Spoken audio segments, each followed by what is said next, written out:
Tomar YouTube शिक्षा ज्ञान के मंच पर आप सभी का स्वागत करता हूं, हार्दिक अभिनंदन करता हूं। जैसा कि अपने ने पिछली क्लास में देखा था, मार्ले मिंटो सुधार अधिनियम 1909, उसी सीरीज को आगे बढ़ाते हैं और आज सबसे महत्वपूर्ण अधिनियम पढ़ते हैं 1919 का गवर्नमेंट ऑफ इंडिया एक्ट, या फिर जिसे कहा जाता है मोंटेग्यू चेम्सफोर्ड सुधार अधिनियम। तो देखिए उस पर चर्चा स्टार्ट करते हैं। 1919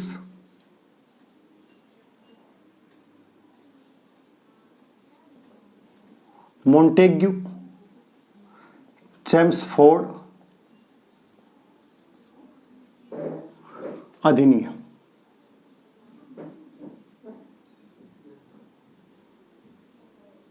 चेम्सफोर्ड, इसको सुधार अधिनियम भी कह देते हैं। बात एक की है कि कुछ बदलाव लाए गए, ठीक है, और इसको गवर्नमेंट ऑफ इंडिया एक्ट भी कहा जाता है, यह भी ध्यान रखिएगा।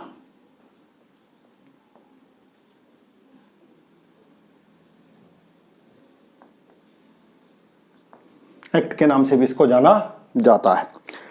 इस अधिनियम पर चर्चा करने से पूर्व थोड़ी सी पृष्ठभूमि पर अपने चर्चा करते हैं, और क्या पृष्ठभूमि थी और क्या पूछा, इससे लाने से पूर्व क्या परिस्थितियां थी, उस पर थोड़ी सी चर्चा अपने स्टार्ट करते हैं।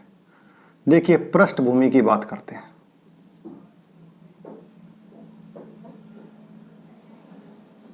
पृष्ठभूमि क्या थी? पृष्ठभूमि यह थी कि फर्स्ट वर्ल्ड वॉर चल रहा था, पहली चीज। दूसरी, कांग्रेस और मुस्लिम लीग के अंदर समझौता हो गया था, जो कि अलग अलग थी। कहीं ना कहीं वो एक मंच पर आई और वो एक लखनऊ पैक्ट लेकर आए। कहीं ना कहीं गरम दल जो अलग था वो भी कहीं ना कहीं कांग्रेस के साथ सम्मिलित हो गया। होम रूल लीग की स्थापना हो गई तिलक के नेतृत्व में, एनी बिसेंट के नेतृत्व में, और धीरे धीरे कहीं ना कहीं अधिकारों की मांग प्रारंभ हो गई। आपको पता है गांधी जी भी भारत में आ चुके थे और कुछ महत्वपूर्ण आंदोलन इस समय हो गए थे, जैसे चंपारण आंदोलन, अहमदाबाद मिल आंदोलन, इस तरह के आंदोलन भी प्रारंभ हो चुके थे। तो इन सब के प्रभाव के कारण ये अधिनियम लाया गया। इस अधिनियम को लाने से पूर्व मोंटेग्यू के द्वारा एक घोषणा की गई, जिसे अगस्त घोषणा के नाम से जाना जाता है, क्योंकि अगस्त के महीने में लाई गई 20 अगस्त 1917 को। इस अगस्त जो घोषणा, उस अगस्त घोषणा में यह कहा गया कि हम भारत में धीरे धीरे स्ने उत्तरदायी शासन की क्या करेंगे, स्थापना करेंगे। बहुत ही अच्छा विचार था, नेक विचार था। और इसी जो ये लाया गया विचार, इसी को इम्प्लीमेंट करने के लिए 1919 के अंदर क्या लाया गया, ये अधिनियम लाया गया, जिसे संसद के द्वारा स्वीकृति दी गई। 1920 में क्राउन के द्वारा स्वीकृति दी गई और 1921 में ये लागू हो गया। पहली चीज आपको थोड़ी पृष्ठभूमि पता होनी चाहिए कि उस समय देश में क्या चल रहा था। मांगे चल रही थी, वो अधिकारों को लेकर डिमांड चल रही थी। कुछ अलग अलग जो 1909 में कमियां थी उनको दूर करने की मांगे चल रही थी। कुछ इन तरह की परिस्थितियां थी। दूसरी, फर्स्ट वर्ल्ड वॉर चल रहा था। अंग्रेजों की सहायता करी थी भारतीयों के द्वारा। उनका उद्देश्य यही था कि अंग्रेज हमारे लिए कुछ ना कुछ और अच्छा बेटर करेंगे। ये सब परिस्थितियों के कारण क्या लाया गया, 1919 का मोंटेग्यू चेम्सफोर्ड सुधार अधिनियम। जैसे मार्ले मिंटो था, सेम वैसे ही का वैसे ही है। इसमें भी थोड़ी सी चीजें को ध्यान रखें। तो मोंटेग्यू क्या थे, सचिव, और चेम्सफोर्ड उस समय क्या थे, गवर्नर जनरल या वायसराय। एक ही नाम है, थोड़ा सा समझ लीजिएगा। जब गवर्नर जनरल शब्द का प्रयोग करते हैं तो कोई ना कोई ध्यान रखिएगा, जो कानून का प्रमुख होगा भारत के अंदर, कानून का जो प्रमुख होगा उसके लिए बार बार यूज लिया जाता था गवर्नर जनरल। और जब वही व्यक्ति क्राउन के प्रतिनिधि के रूप में संबोधित किया जाएगा तो उसके लिए शब्द यूज में लिया जाएगा वायसराय। एक ही व्यक्ति है, उसकी दो भूमिका है, क्राउन के प्रति और साथ साथ में संसद के प्रति, या कानून के विशेषज्ञ के रूप में, या कानून के रूप में, कानून के, तो उसके लिए उसका शब्द यूज लिया जाता है गवर्नर जनरल। पहली चीज ध्यान रखिएगा, ये दोनों के दोनों थे। पृष्ठभूमि की बात करी तो मैं आपको बता चुका हूं, गदर आंदोलन गदर पार्टी की स्थापना हो गई थी, वो पृष्ठभूमि थी। प्रथम विश्व युद्ध प्रारंभ हो गया था, वो भी एक कारण था। कांग्रेस और लीग के मध्य समझौता हो गया, जिसे लखनऊ पैक्ट के नाम से जाना जाता है।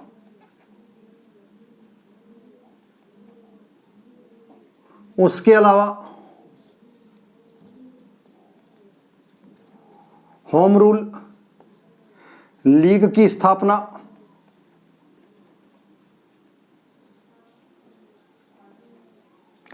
तिलक और एनी बिसेंट,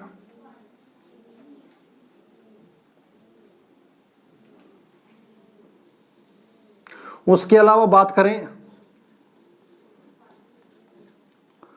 रोलेट एक्ट, काला कानून आ चुका था, उसका कहीं ना कहीं विरोध किया गया, न अपील न वकील न दलील। इसके अलावा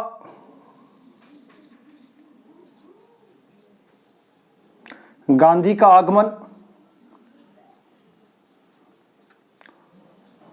एवं महत्वपूर्ण आंदोलन का क्या किया गया, नेतृत्व किया गया। ये कुछ पृष्ठभूमियां थी। इन पृष्ठभूमियों के द्वारा क्या लाया गया, 1919 का मॉन्टेग्यू चेम्सफोर्ड सुधार अधिनियम। अब इस अधिनियम में क्या विशेषताएं थी उसको थोड़ा सा समझना है, वेरी वेरी इंपॉर्टेंट है। मैं फिर बता रहा हूं, थोड़ा सा ध्यान रखिएगा। प्रावधान क्या क्या किए गए, पहले तो ये ध्यान रखिएगा, प्रावधान कर दो या विशेषताओं की बात कर दो,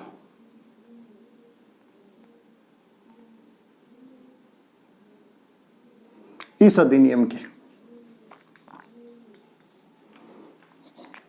प्रावधान की बात करते हैं तो सबसे पहले ध्यान रखिएगा, वेरी वेरी इंपॉर्टेंट, कुछ फैक्ट बता रहा हूं, फिर आगे चलकर इसको और एनालिसिस करेंगे। सबसे पहली बात, पहली बार किसी भी अधिनियम में क्या लाई गई, प्रस्तावना लाई गई, प्रस्तावना प्रारूप देखा। अब तक किसी भी अधिनियम के लिए कोई प्रस्तावना का कॉन्सेप्ट नहीं था, पहली बार कहीं ना कहीं प्रस्तावना लाई गई। तो आपसे एग्जाम में पूछा जाए प्रस्तावना पहली बार कहां देखी गई, तो कौन सी अधिनियम में देखी गई, 1919 के, या किस अधिनियम में शामिल किया गया, तो 19 से 19 के अधिनियम में शामिल किया गया। वेरी वेरी इंपॉर्टेंट, जो चीजें अलग अलग हैं, यानी कि जो एग्जाम की दृष्टि से बार बार पूछी जाती हैं। दूसरा, पहली बार कौन सी व्यवस्था देखने को मिलती है, संसदीय प्रणाली लागू की गई।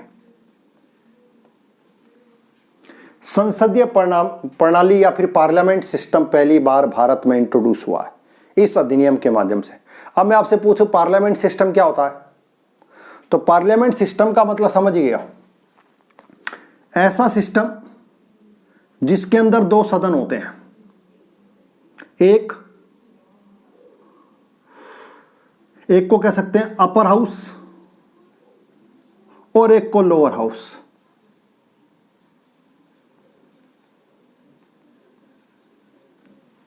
अपर हाउस और लोअर हाउस, दो सदन, एक को कह सकते हैं उच्च सदन, एक को कह सकते हैं निम्न सदन। ठीक है, जहां पर दो सदन होंगे और दो सदन के ऊपर राष्ट्रीय अध्यक्ष होगा, ठीक है, या फिर दो सदन की व्यवस्था को पार्लियामेंट सिस्टम कहा जाता है। तो भारत में अभी भी क्या है, पार्लियामेंट सिस्टम। तो ये पार्लियामेंट सिस्टम कौन से अधिनियम में सबसे पहली बार इंट्रोड्यूस हुआ, 1919 के। इस अधिनियम में क्या बनाए गए, दो सदन बनाए गए, केंद्रीय लेजिस्लेटिव को दो भागों में बांट दिया गया। पहली चीज ये देखिएगा। तीसरा, इस अधिनियम की पहली बार प्रत्यक्ष निर्वाचन हुआ साहब।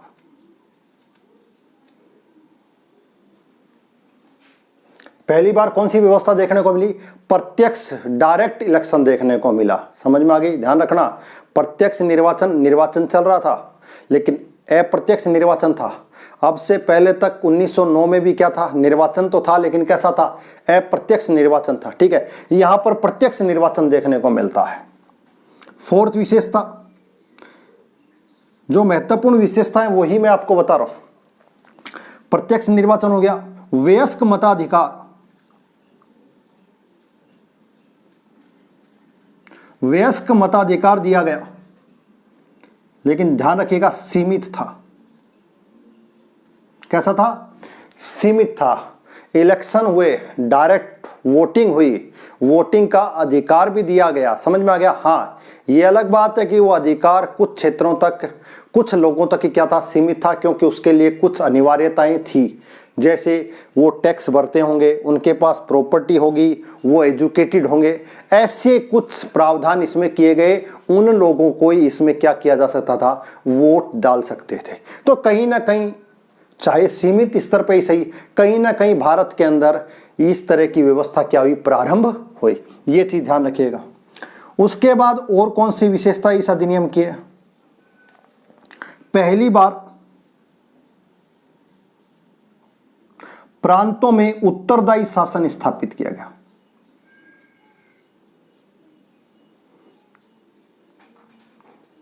उत्तरदायी शासन, रिस्पॉन्सिबल गवर्नमेंट। मूल उद्देश्य इस अधिनियम का जो माना जाता है कि यह अधिनियम लाया क्यों गया, तो उत्तरदायी शासन की स्थापना के लिए। किसके लिए, उत्तरदायी शासन की स्थापना के लिए। ध्यान रखिएगा। और कैसा था ये, आगे चलकर बताऊंगा।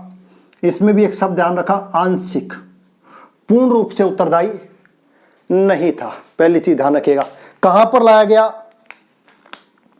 प्रांतों में लाया गया। ठीक है, ये चीज आपको पता होनी चाहिए। इसके अलावा क्या लाया गया, जो संप्रदाय के आधार पर निर्वाचन था, सांप्रदायिक निर्वाचन, इस सांप्रदायिक निर्वाचन का क्या कर दिया गया, विस्तार कर दिया गया। और विस्तार में कौन आ गया,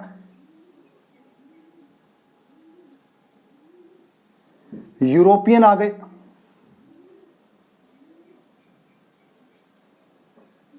सिख आ गए।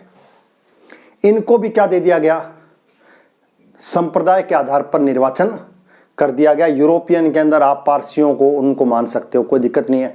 खाली मैंने डायरेक्ट कर दिया यूरोपियन।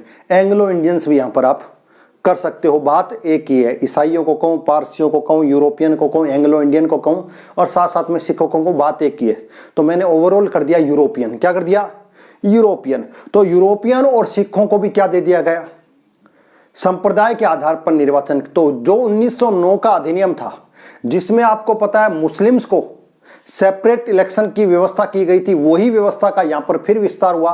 और अब सेपरेट इलेक्शन के अंदर कहीं ना कहीं यूरोपियन और सिखों को भी क्या कर दिया गया, शामिल कर दिया गया। ठीक है, तो ये विस्तार हो रहा है इसमें।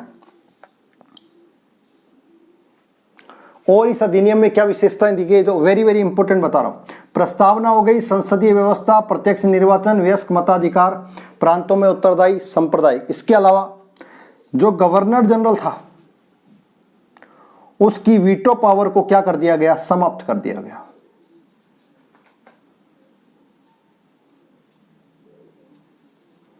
गवर्नर जनरल की वीटो पावर को क्या कर दिया गया, समाप्त कर दिया गया इस अधिनियम के माध्यम से। इसके अलावा इस अधिनियम में और क्या विशेषताएं थी, तो इस अधिनियम के पहली बार प्रांतों का बजट अलग किया गया।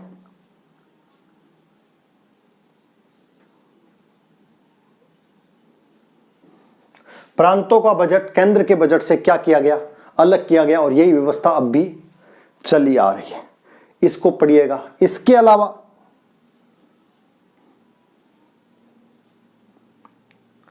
रेल बजट को केंद्रीय बजट से क्या कर दिया, अलग कर दिया।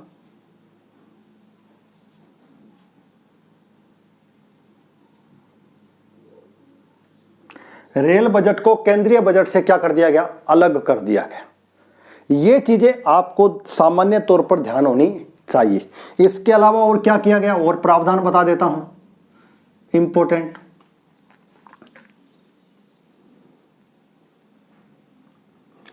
केंद्रीय लोक सेवा आयोग का गठन किया गया।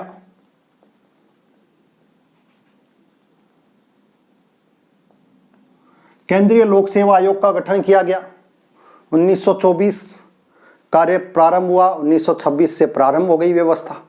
ठीक है, उसके बाद कैग की स्थापना की गई। कंट्रोलर एंड ऑडिटर जनरल, इसकी क्या की गई, स्थापना की गई कैग की। आज भी ऐसे के ऐसे वेजेटीज व्यवस्था चलती है। अगर आप संविधान को पढ़ते हो तो आर्टिकल 148 में अंदर आपको कैग देखने को मिल जाएगा, जिसका काम था पूरे देश की व्यवस्था की ऑडिट करना। ठीक है, उसके अलावा और क्या व्यवस्थाएं इस अधिनियम के द्वारा दी जाई आपको पता होगा। और याद करिए कि ऐसी कौन सी और महत्वपूर्ण विशेषताएं थी जो इस अधिनियम में थी। ठीक है, आगे चलकर और चर्चा इस अधिनियम पर करते हैं। क्यों? क्योंकि यहां पर आपको कहा गया प्रांतों में उत्तरदायी शासन की क्या की गई, स्थापना की गई। और यहां पर एक शब्द और आपको देखने को मिला, संसदीय व्यवस्था। ये दो चीजें और आपको अच्छे से समझनी है। एक तो कौन सी व्यवस्था, संसदीय व्यवस्था, और एक कौन सा, उत्तरदायी शासन की स्थापना। ठीक है, एक चीज और यहां पर बताइए, विषय को सूची को दो भागों में बांटा गया। एक आपको देखने को मिलेगी संघ सूची और एक आपको मिलेगी राज्य सूची। राज्य ना करके उस समय प्रांत सूची, संघ सूची और प्रांतीय सूची। ठीक है, इन दोनों की व्यवस्था यहां पर की गई। संघ सूची के अंदर कितने विषय थे, 47 विषय थे। और प्रांतीय सूची में कितने विषय थे, 50 विषय थे। ये कुछ जानकारी आपको सामान्य तौर पर इस अधिनियम से पता होनी चाहिए। इस अधिनियम की क्या क्या खास विशेषताएं आपको पता होंगी, उसके बारे में थोड़ा सा डिटेल और पढ़ेंगे। मैं फिर बता रहा हूं, प्रस्तावना पहली बार लाई गई। ठीक है, अधिनियम के बारे में लिखना 1921 में लागू हुआ। ठीक है, साथ साथ में संसदीय व्यवस्था। अगर एक शब्द आ जाए संसदीय के साथ साथ, ऐसा ना आकर ये आ जाए, तब भी एक ही बात है, द्विसदनीय व्यवस्था। बात एक ही है, ध्यान रखिएगा एग्जाम्स में। अगर भारत में संसदीय व्यवस्था कहां देखने को मिलती है, सबसे पहले कौन से एक्ट के तहत लाई गई, इसके तहत। अगर संसद ना होकर द्विसदनीय व्यवस्था तो 1919 का एक्ट आपको पता होना चाहिए। उसके अलावा और क्या किया गया, जो भारत सचिव था आपको बताया था मैंने,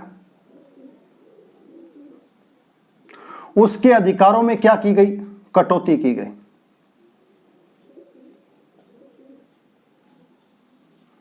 उसके अधिकारों में क्या कर दी गई, कटौती कर दी गई। ये कुछ महत्वपूर्ण फैक्ट्स थे छोटे छोटे जो आपको पता होने चाहिए कि इतना सारा मेजर चेंज आपको देखने को मिलता है। कौन से अधिनियम में, 1919 के अधिनियम में। अब इनमें से एक एक विषय पर अपने चर्चा करते हैं और देखते हैं क्या व्यवस्थाएं हैं। ठीक है, फिर बता रहा हूं, दोबारा से समझ लेना। ये कुछ पृष्ठभूमियां थी जिसके कारण ये व्यवस्था बनी और उसके बाद ये महत्वपूर्ण अधिनियम लाया गया। इसमें सबसे पहले प्रस्तावना आपको देखने को मिलती है। दूसरा, संसदीय प्रणाली, प्रत्यक्ष निर्वाचन, वयस्क मताधिकार, लेकिन कैसा था, सीमित था। प्रांतों में उत्तरदायी शासन की स्थापना, लेकिन कैसी थी, आंशिक थी। सांप्रदायिक निर्वाचन को विस्तार किया गया, यूरोपियन और सिखों को भी उसमें शामिल कर दिया गया। गवर्नर जनरल की वीटो पावर को पूर्ण रूप से क्या कर दिया गया, समाप्त कर दिया गया। प्रांतों का बजट क्या किया गया, अलग किया गया। रेल बजट को केंद्रीय बजट से क्या किया गया, अलग किया गया। केंद्रीय लोक सेवा आयोग का गठन किया गया। कैग की स्थापना की गई। सूची दे दी गई। इन विषयों पर केंद्र के अंदर में राज्यों के या प्रांतों के भारत सचिव के अधिकारों को क्या की गई, कटौती की गई। इसके अलावा और सब चीजें अपने आगे देखते हैं। अब शुरुआत करते हैं एक एक चीज से। तो इस चीज को सारे को समझ लेना और फिर अपने एक एक टॉपिक को वापस क्या कर रहे हैं, रीड कर रहे हैं।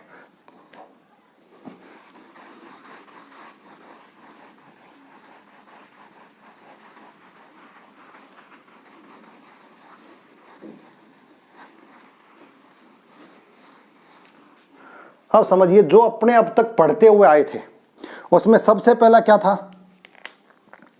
कि भारत पर नियंत्रण, किस पर, कई भागों में बांटा था, उस पर था भारत पर नियंत्रण। तो भारत पर नियंत्रण किसका था? मैंने आपको कहा था भारत सचिव का, और साथ साथ में उसकी क्या, परिषद का। और परिषद कितना सदस्य? 15 सदस्य। समझ में आ गई बात? आपको ध्यान रखिएगा इसको। अब यहां पर पहले चेंज क्या हुआ इसको समझ लें।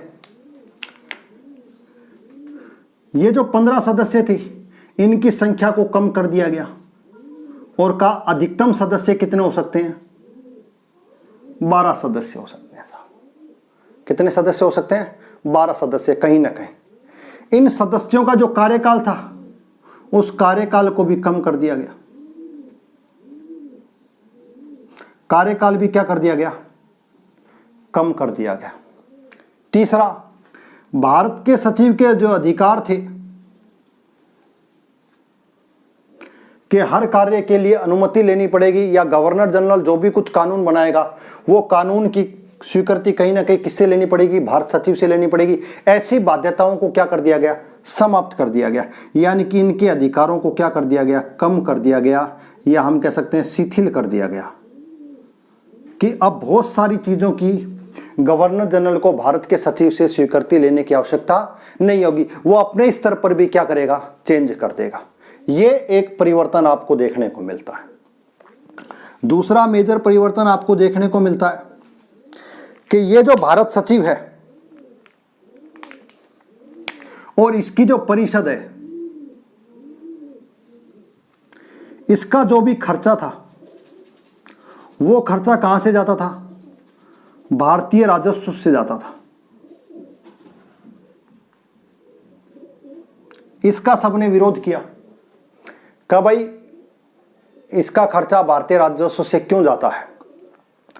इस मांग को मान लिया गया और कहा गया कि अब से भारत सचिव और उसकी परिषद का जो खर्चा है वो ब्रिटिश राजकोष से जाएगा।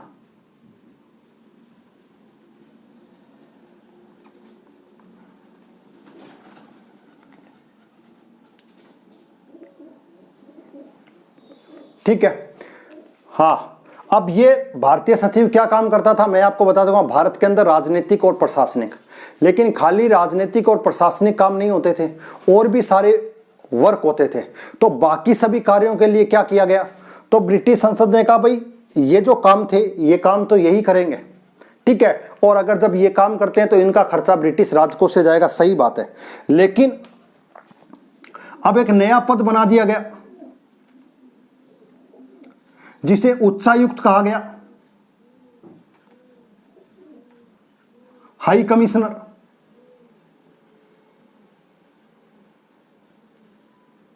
हाई कमिश्नर कहा गया कि ये जो उच्चायुक्त बनाया जाएगा बाकी के सभी कार्य, जो भी रिलेटेड कार्य होते हैं, कौन कौन से? प्रशासनिक और राजनीतिक कार्यों को छोड़कर जो कोई भी कार्य होंगे वो सारे कार्य कौन करेगा? उच्चायुक्त करेगा। और जब उच्चायुक्त करेगा तो उस पर जो व्यय होगा या इसका जो वेतन होगा वो किससे दिया जाएगा? राजकोष से दिया जाएगा। कौन से राजकोष से? भारतीय राजकोष से। देखिए अंग्रेज कितने शाने थे, उसको समझिए तेज कितने थे। जब हमने प्रेशर बनाया कि भाई ये पैसा भारत के राजस्व से क्यों वेतन मिलता है, तो उन्होंने दो काम किए। सदस्यों की संख्या कम कर दी तुरंत, क्योंकि अब उनको ऐसा पता लग गया कि पैसा तो हमें ही देना है, तो उन्होंने तुरंत काउंसिल के सदस्यों की संख्या क्या कर दी? कम कर दी। दूसरा, इसमें से आधे भाग जो आधे काम थे उसके लिए एक नई पोस्ट को क्रिएट कर दिया गया जिसे हाई कमिश्नर उच्चायुक्त कहा गया, और कहा साहब ये आपके लिए विशेष काम यही करेगा। जब आपके लिए ये काम करेगा तो वेतन भी आपके राजस्व से जाना चाहिए, तो उसके लिए एक नई पोस्ट क्रिएट कर दी और ये यहां पर बन गए। विलियम मेयो भारत के पहले उच्चायुक्त हाई कमिश्नर के रूप में माने जाते हैं। ये कुछ व्यवस्थाएं आपको देखने को मिलती है किसमें, भारत सचिव में। ये चीज आपको ध्यान रखनी है। इसमें चेंज, मेजर चेंज ये हुआ, मैं आपको हर बार बता रहा था। अब इसमें, अब आप मुझे बताएं, जब मैं पहले बता चुका था, आपको पढ़ा चुका था, क्या वो कौन सा अधिनियम था जिसके तहत ये कहा गया कि ये सारा का सारा जो खर्चा है ये ब्रिटिश राजकोष, जो ये परिषद का और जो भी खर्चा होगा वो सारा का सारा भारतीय राजस्व से दिया जाएगा।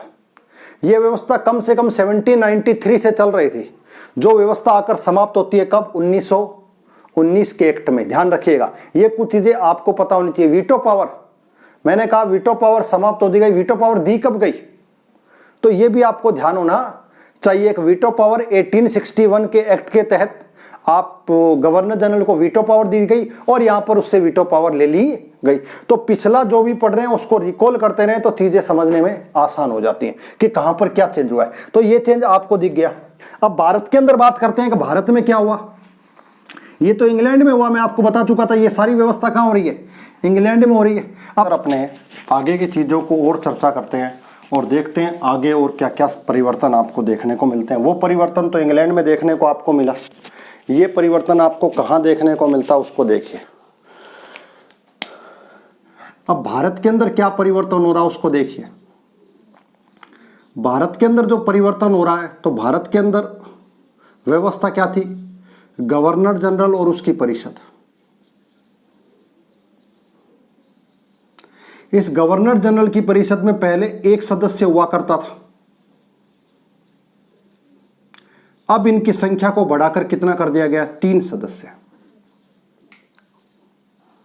तो गवर्नर जनरल की परिषद में भी क्या कर दिया गया, परिवर्तन कर दिया गया। और परिवर्तन करने के बाद यह व्यवस्था कर दी गई है कि भारत की गवर्नर जनरल की परिषद में एक सदस्य को बढ़ाकर कितना कर दिया जाएगा, 3 सदस्य कर दिया जाएगा। यह सामान्य जानकारी थी। अब इस संशोधन अधिनियम या इस अधिनियम के माध्यम से महत्वपूर्ण चीज क्या हुई इस अधिनियम में, वो देखते हैं डिस्क्राइब रूप से। तो सबसे पहले हमने देखा इस अधिनियम के तहत एक व्यवस्था लाई गई, सदनात्मक व्यवस्था, जिसके अंदर क्या होंगे, सदन होंगे, जिसके अंदर क्या होंगे, सदन होंगे। अब ये व्यवस्था क्या थी उसको देखिए। केंद्रीय विधानमंडल को 2 भागों में बांट दिया गया। ध्यान रखिएगा, केंद्रीय विधानमंडल को 2 भागों में बांट दिया गया। जो अब तक सेंट्रल लेजिस्लेटिव थी उसको 2 भागों में बांट दिया। तो कहीं ना कहीं पर आपको यहां पर संसदात्मक या संसदीय व्यवस्था देखने को मिलती है। जैसे भारत के अंदर है एक लोअर हाउस और एक अपर हाउस, वो व्यवस्था यहीं से ली गई है, यहीं पर सबसे पहले देखा गया। तो सबसे पहले ध्यान रखिए, तो एक सदन तो था, इसे कहा गया केंद्रीय विधानसभा। केंद्रीय विधानसभा, इसे हम कह सकते हैं आज की तारीख में लोकसभा। और दूसरा जो सदन था उस सदन को कहा गया राज्य परिषद। राज्य परिषद, जिसे आज की तारीख में क्या कह सकते हैं, राज्यसभा। राज्यसभा, यह चीज भी आपको पता होनी चाहिए, ठीक है। इसके बाद केंद्रीय जो विधानसभा है, इसके अंदर ध्यान रखिएगा, इसका जो कार्यकाल है वो कितने वर्ष रखा गया, इसका कार्यकाल रखा गया 3 वर्ष और इसका कार्यकाल रखा गया 5 वर्ष।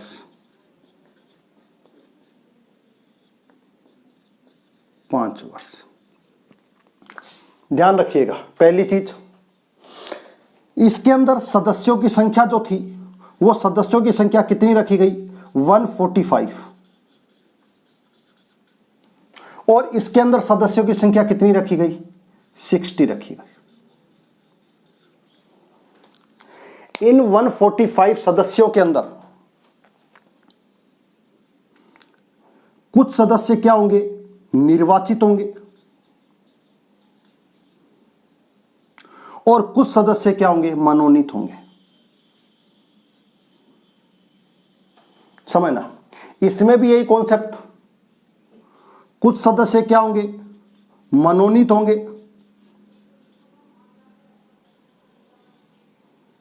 और कुछ सदस्य क्या होंगे, निर्वाचित होंगे। तो मैं आपको बता चुका हूं इस अधिनियम के तहत क्या व्यवस्था की गई।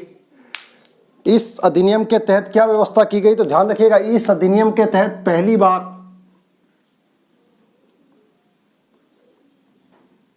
प्रत्यक्ष निर्वाचन देखने को मिला।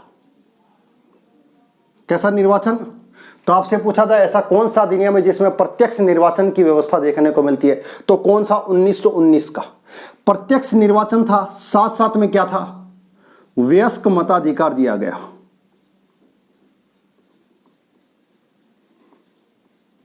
ये दो चीजें आपको जान के, और वयस्क मताधिकार भी कैसा था, सीमित था, यानी कि कुछ विशेष लोगों के पास ही ये अधिकार था, जैसे जो एजुकेटेड हैं, जो क्वालिफाइड है, जो हाई एजुकेशन प्राप्त कर चुके हैं, जो अच्छी पोस्टों पर है, जो टैक्स देते हैं, जिनके पास बड़ी अच्छी संख्या में क्या संपत्तियां हैं, धन है, उस प्रकार के लोगों को यहां पर मतदान देने का अधिकार था। यह व्यवस्था इस अधिनियम के तहत की गई। अब इस निर्वाचित जो सदस्य थे, इस निर्वाचित और मनोनीत सदस्यों को भी दो भागों में बांट दिया गया, ऑफिशियल और नॉन ऑफिशियल। ध्यान रखिएगा, तो 145 सदस्यों के अंदर, किसमें, 145 सदस्यों के अंदर 104 सदस्य तो क्या थे, निर्वाचित थे, और बाकी बचे हुए सदस्य कितने होंगे, आपको पता होगा, 41 सदस्य क्या होंगे, मनोनीत होंगे। सेम इसी तरीके से मनोनीत और निर्वाचित, तो निर्वाचित सदस्य कितने होंगे, 34 होंगे, और मनोनीत सदस्य कितने होंगे, 26 होंगे। चीजों को समझ लें, इन 26 सदस्यों में भी वही कैटेगरी, कौन सी, कुछ ऑफिशियल होंगे और कुछ नॉन ऑफिशियल होंगे। यह व्यवस्था आपको देखने को मिलती है, ठीक है। इस चीजों को आपको ध्यान रखना है। अब निर्वाचित सदस्यों को भी दो कैटेगरी आपको याद रखनी है एग्जाम की दृष्टि से। वो क्या है, निर्वाचित में भी एक सामान्य वर्ग के लिए याद रखो, और एक मुस्लिम्स के लिए याद रखो, और एक सिख के लिए याद रखो। इसमें से तो 52 सदस्य तो सामान्य वर्ग से इलेक्ट होकर आएंगे, मुस्लिम लीग 30 और सिख 4 सदस्य, सॉरी 2 सदस्य। तो ये कुछ व्यवस्थाएं जो आपको देखने को यहां पर मिलती हैं। इस प्रकार से द्विसदनात्मक व्यवस्था लागू की गई। 2 सदन बनाए गए, एक अपर हाउस, एक लोअर हाउस। लोअर हाउस में भी सदस्य इलेक्ट और नॉमिनेट, राज्य परिषद या जिसे अपर हाउस कहते हैं उसमें भी इलेक्ट और नॉमिनेट। जो नॉमिनेट होंगे उनमें भी 2 कैटेगरी होंगी, ऑफिशियल और नॉन ऑफिशियल। और साथ साथ में लोकसभा या केंद्रीय विधानसभा के अंदर भी जो नॉमिनेट होंगे उनमें भी 2 कैटेगरी होगी, ऑफिशियल और नॉन ऑफिशियल। इस तरीके से व्यवस्था की गई। अब इस केंद्रीय मंत्रिमंडल जो भी डिसीजन लेता है, जो भी निर्णय लेता है, उसके ऊपर प्रभाव रहता है किसका, गवर्नर जनरल और उसकी काउंसिल का। गवर्नर जनरल किसी भी निर्णय को क्या कर सकता है, पारित कर सकता है, निर्णय को रोक सकता है। उसके अलावा इनके सदस्यों के कार्यकाल को बढ़ा सकता है, इनके सदस्य के कार्यकाल को क्या कर सकता है, कम कर सकता है। ये सारे राइट्स किसके पास थे, गवर्नर जनरल के पास है। गवर्नर जनरल दोनों को सदनों को बुला सकता है, दोनों सदनों को संबोधित कर सकता है। ये सारी व्यवस्थाएं कहीं ना कहीं आपको देखने को मिलती हैं। सेम गवर्नर जनरल आज की तारीख में जो हमारे प्रेसिडेंट हैं, सेम वो कहीं वही भूमिका निभा रहा है। कौन, गवर्नर जनरल, या जिसे हम क्या करें, वायसराय कह रहे हैं। ध्यान रखिएगा, वायसराय मैं पहले बता चुका हूं, कानून के अध्यक्ष के रूप में जब वो काम करेगा तो वो गवर्नर जनरल कहलाएगा, और जब वो राजा के प्रतिनिधि के रूप में काम करेगा तो वो वायसराय कहलाएगा। एक ही व्यक्ति है, दोनों भूमिकाएं निभा रहा है। समझ में आ गया। तो ये सारी व्यवस्था आपको देखने को मिलेगी इस अधिनियम के तहत, ठीक है। केंद्रीय विधानमंडल में, किसमें, सेंटर के अंदर, किसके अंदर, सेंटर के अंदर 2 तरह की व्यवस्थाएं कर दी गई, 2 सदन बना दिए गए। तो कहीं ना कहीं भारत में हमको क्या देखने को मिला, संसदीय व्यवस्था देखने को मिली। इस संसदीय व्यवस्था के अंदर भी मैंने आपको एक चीज बताई थी, संघ सूची और प्रांतीय सूची। कौन सी, संघ सूची और प्रांतीय सूची में कौन कौन से विषय थे। तो आज की तारीख में जो संघ सूची में विषय हैं वित्त से संबंधित, रेल से संबंधित, डाक तार से संबंधित, समझ में आ गई बात, अंतरिक्ष से संबंधित, जहाज रानी से संबंधित, समझिए, बंदरगांव से संबंधित, टंकण से संबंधित, मुद्रा से संबंधित, जो भी काम, दीवानी और फौजदारी, ये सारे इंक्लूड किसमें होते हैं? संघ सूची में। प्रांतीय सूची की बात करें तो आज की तारीख में जैसे प्रांतीय सूची है वैसी की वैसी है, उसको ध्यान के स्थानीय स्वशासन, ठीक है, शिक्षा, सार्वजनिक कार्य, उसके अलावा पीडब्ल्यूडी विभाग, इसके अलावा क्या कर सकते हैं आप? चिकित्सा, इसके अलावा क्या कर सकते हैं? कृषि, इसके अलावा क्या कर सकते हैं? पुलिस, इसके अलावा जेल, इसके अलावा मापतोल, ये सारी व्यवस्थाएं जो आज की तारीख में, वो आप किस सूची में देखोगे? प्रांतीय सूची में देखोगे। तो ये एक चीज आपको पता होनी चाहिए। समझ में आ गई बात? इस कारण इस अधिनियम में संसदात्मक या संसदीय व्यवस्था देखने को मिलती है। क्यों? क्योंकि केंद्रीय लेजिस्लेटिव जो थी उसको दो भागों में बांट दिया गया, एक अपर हाउस और एक लोअर हाउस आज की तारीख में एज ए टीजी काम करती है। इसके बाद इस अधिनियम, इस संशोधन के बाद अगली चीज देखते हैं, इस अधिनियम में क्या लाई गई उसको देखिए।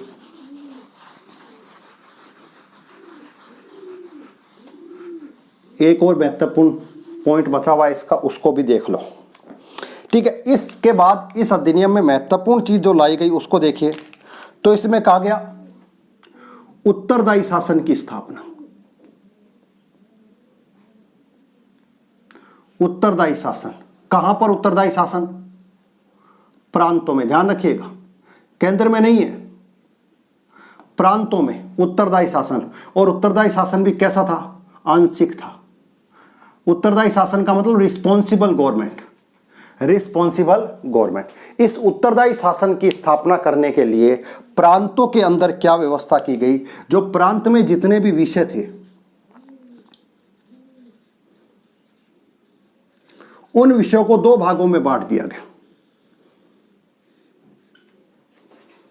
उन विषयों को दो भागों में बांट दिया गया। एक विषय को कहा गया आरक्षित विषय,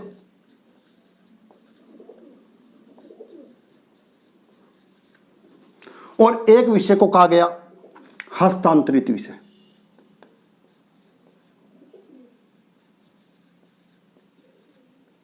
हस्तांतरित विषय, ध्यान रखिएगा। आरक्षित विषय कौन से विषय थे? आरक्षित विषय आपको नाम से ही पता लग गया होगा। आरक्षित विषय का मतलब महत्वपूर्ण विषय।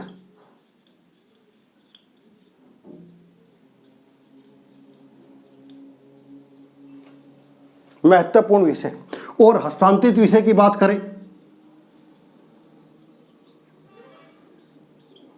कम महत्वपूर्ण विषय। कम महत्वपूर्ण विषय, महत्वपूर्ण विषय थी, उनकी संख्या कितनी रखी गई? 29 रखी गई। हस्तांतरित विषयों की संख्या कितनी रखी गई? 22 रखी गई। यह भी आपको पता होना चाहिए, ठीक है। आरक्षित विषयों पर जो निर्णय लेगा वो लेगा गवर्नर जनरल और उसकी परिषद, और इस पर जो निर्णय लेगा वो लेगा गवर्नर जनरल प्लस भारत मंत्री, जो प्रांतों की विधानसभा से या प्रांतों के विधानमंडल से चुनकर आए हैं, जिनके प्रति उनकी जवाबदेही है, रिस्पॉन्सिबल है। ये किसके प्रति रिस्पॉन्सिबल है? जो प्रोविंस लेजिस्लेटिव है उसके प्रति रिस्पॉन्सिबल है। और ये रिस्पॉन्सिबल किसके प्रति है? ब्रिटिश संसद के प्रति रिस्पॉन्सिबल है। तो यहां पर अनुत्तर है और यहां पर उत्तर है। समझ में आ गई बात? इसलिए केंद्र में क्या हुआ? अनुत्तरदायी शासन। रिस्पॉन्सिबल गवर्नमेंट केंद्र में नहीं थी, कहां पर थी? स्टेट या प्रोविंस या प्रांतों के अंदर क्या थी? रिस्पॉन्सिबल गवर्नमेंट थी। क्यों? क्योंकि भारत के मंत्री जहां से आए हैं उनके प्रति उनकी क्या है? जवाबदेही है। समझ में आ गई बात? अब यहां पर थी, थोड़ा सा और ध्यान रखना। अब 29 जो विषय थे उसको ध्यान रखिए। अंतिम निर्णय कौन ले रहा है? यहां पर गवर्नर जनरल और उसकी परिषद ले रहे हैं, और यहां पर अंतिम निर्णय कौन ले रहा है?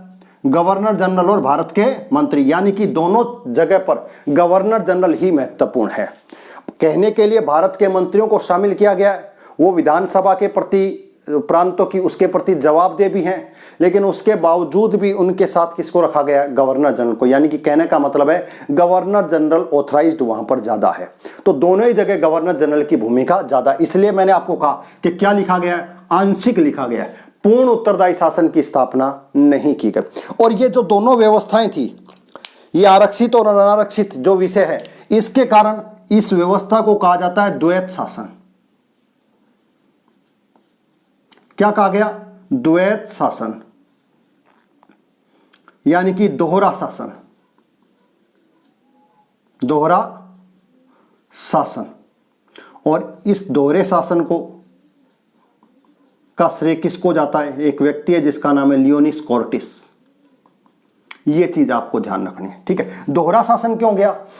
एक पर जवाब ये दे रहा है कुछ विषय पर, और कुछ विषयों पर जवाबदेही इनकी हो रही है, यानी कि दो अलग अलग लोगों के या व्यवस्थाओं के द्वारा जवाबदेही हो रही है, और इनके बीच में कहीं ना कहीं समन्वय नहीं है, इसलिए इतना ज्यादा सक्सेसफुल नहीं हुआ क्या प्रांतों के अंदर द्वैत शासन, या जिसे दोहरा शासन कहा जाता है। समझ में? उसका कारण था कि दोनों के पास अलग अलग अधिकार थे, अलग अलग क्षेत्र थे, उनके ऊपर भी गवर्नर जनरल की नियुक्ति थी, तो कहीं ना कहीं दोनों के बीच में समन्वय का, कोऑर्डिनेशन का क्या था? अभाव देखने को मिला। इसलिए प्रांतों में कहीं ना कहीं ये द्वैत शासन की व्यवस्था असफल होती है। द्वैत शासन की व्यवस्था वहां से शुरू होती है, लॉर्ड क्लाइव से। कहां से?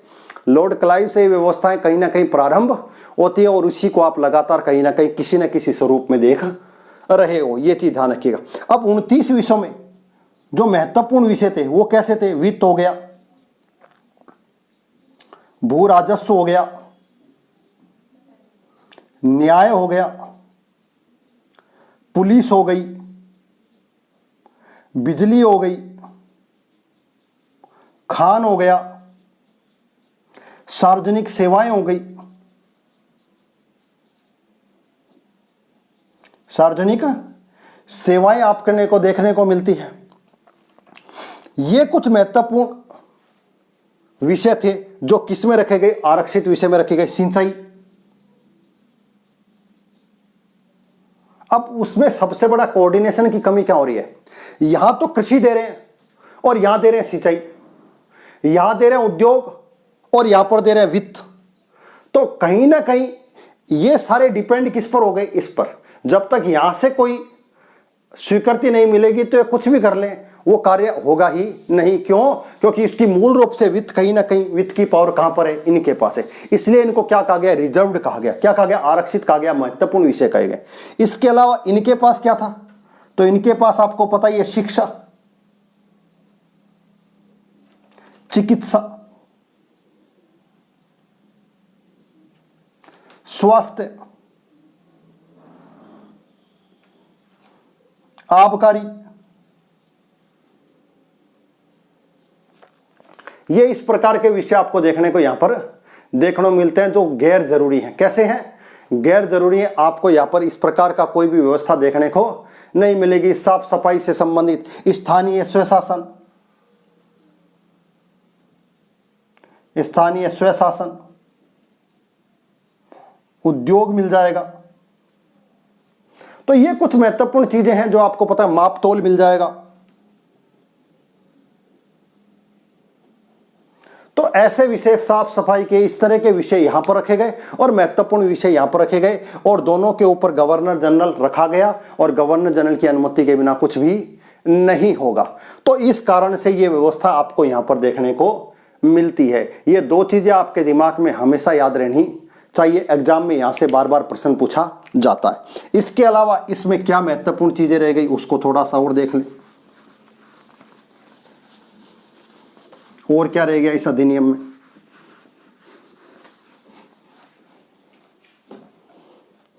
इस अधिनियम से पहले प्रांतों में 3 प्रकार के प्रांत थे। एक वो जहां पर रूल कौन कर रहा था? गवर्नर। एक वो जहां पर रूल कर रहा था उप गवर्नर, और एक वो जहां पर रूल कर रहा था आयुक्त। 1919 से पूर्व यह व्यवस्था आपको प्रांतों में देखने को मिलेगी। इस व्यवस्था के अंदर भी क्या कर दिया गया? चेंज कर दिया गया, और 2 प्रकार की ही व्यवस्था कर दी गई, एक गवर्नर की और एक आयुक्त की। ये एक चेंज आपको यहां देखने को मिलता है। पहले 3 कैटेगरी थी, गवर्नर, उप गवर्नर, आयुक्त, और अब कौन रह गया? गवर्नर और आयुक्त रह गया। उप गवर्नर को समाप्त कर दिया गया, पहली चीज। दूसरी, 8 प्रांत थे उस समय, और 8 प्रांतों के अंदर उत्तरदायी शासन की क्या की गई? उत्तरदायी शासन की स्थापना की गई। शासन की स्थापना की गई। बाद में संयुक्त प्रांत को और जोड़ दिया गया, और उसके बाद कुल कितने हो गए? 9 प्रांतों में। प्रारंभ में 8 प्रांतों में थी, और उसके अलावा 9वें प्रांत संयुक्त प्रांत में भी उत्तरदायी शासन की क्या कर दी गई? स्थापना कर दी गई। तो इस प्रकार की व्यवस्था आपको देखने को मिलती है, और इसी अधिनियम के तहत 24 में, 26 में, 27 में, 35 में, 37 में जो भी प्रांतीय चुनाव हुए, जो भी व्यवस्थाएं हुई, जो चुनाव करवाए गए प्रांतों में, वो इसी एक्ट के तहत करवाए गए थे। तो ये अधिनियम आपको पता होना चाहिए। इसके बाद इस अधिनियम में और क्या हो सकता है उसको सही किया। देशी राज्यों के लिए एक मंडल बनाया गया, जिसे नरेंद्र मंडल के नाम से जाना गया। जिसे नरेंद्र मंडल के नाम से जाना गया, इसको आप ध्यान रखिएगा। इस नरेंद्र मंडल के अंदर बनाया कब गया? 1921 में, और इसमें कुल सदस्य भी कितने थे? 121। इस नरेंद्र मंडल का अध्यक्ष बनाया गया रीडिंग को, लॉर्ड रीडिंग को, और इसका चांसलर बनाया गया बीकानेर के महाराजा गंगा सिंह, जिसे आधुनिक भागीरथ के रूप में जाना जाता है। तो यह व्यवस्था भी आपको यहां देखने को मिलती है। और भी इसमें पढ़ सकते हो, लेकिन वो हिस्ट्री से संबंधित है। जैसे इसके अंदर हैदराबाद और मैसूर जैसी रियासतों ने भाग नहीं लिया। तो ये कुछ महत्वपूर्ण अधिनियम था, आपको इसके बारे में जानकारी होनी चाहिए। ठीक है, इसके बाद ये अधिनियम लगभग आपके लिए समाप्त हो जाता है। इसमें और महत्वपूर्ण कोई चीज नहीं बची। जो थी, जितनी महत्वपूर्ण चीजें थी, वो मैं आपको सबको बता चुका हूं। इसके बाद इस अधिनियम के लिए 2 कोटेशन याद रखिएगा। एक तो है तिलक की। तिलक ने इस अधिनियम को कहा बिन सूरज का सवेरा। बिन सूरज का सवेरा। एक तो इस अधिनियम के लिए बाल गंगाधर तिलक के द्वारा यह कहा गया। दूसरे थे सुभाष चंद्र बोस। सुभाष चंद्र बोस ने कहा नवीन बंधन, यानी कि नई बेड़ियां और डाल दी गई। हम कुछ बेड़ियां हटाने आए थे, और इस अधिनियम के माध्यम से कुछ बेड़ियों को और डाल दिया गया। ये 2 कोटेशन थी, इस अधिनियम के लिए कही गई थी। तो इस अधिनियम को देखिएगा। इस अधिनियम में महत्वपूर्ण जितनी भी चीजें थी, वो लगभग मैं आपको बता चुका हूं। तो इसको 1 या 2 बार पढ़िएगा। और अगर आपको ये क्लास अच्छी लगी है, तो इस चैनल को प्लीज लाइक, शेयर और सब्सक्राइब जरूर कीजिएगा। आज के लिए आपको बहुत बहुत धन्यवाद।